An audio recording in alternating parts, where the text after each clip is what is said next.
How to replace sod in a lawn.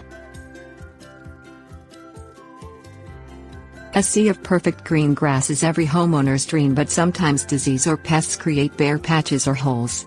Repairing these eyesores should start with identifying the cause, rectifying it, and then proceeding with the replacement process. Lawns can die back not only because of pests and fungus but also due to watering issues, pH and soil nutrient deficiencies, overuse and exposure. Reseeding is a fairly straightforward way of replacing the missing or dead sod, but it takes time for the grass to grow in properly. Sod is the quickest way to replace small or large patches of grass or even lay an entire lawn. Things you'll need: soil test kit, shovel, lime or sulfur, sand, compost, rake, soil knife, sod, board, water. Use a soil test kit to identify if the pH is right for your sod or if there are proper nutrients in the soil.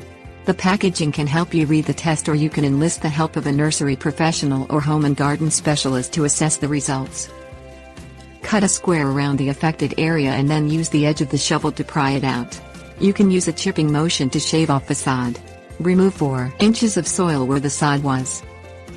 Amend the soil if necessary.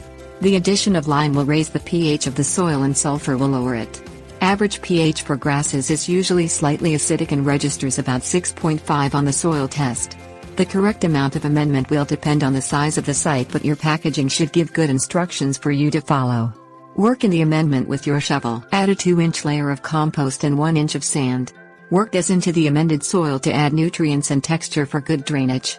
Rake the area smooth and pull out any roots, stumps or rocks. Make the area even and free of debris. Cut your new sod to fit the square hole. You may have to trim with the soil knife to make it fit perfectly. Lay the sod in the hole and place a board over it. Walk on the board to make certain the roots on the sod are in contact with the soil. Water the new sod until the soil is saturated. You need to keep the soil and sod moist but not flooded, so water daily in warm weather. Do not let the sod dry out and check it frequently during the day to assess the moisture level.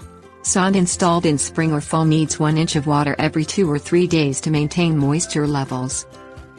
Restrict traffic on the area for 2 weeks. Tug on the patch to make certain it is rooted. When it has rooted, it is safe to mow the area. Mow diagonally across the seams where the patch joins the old grass. This will prevent it from lifting up.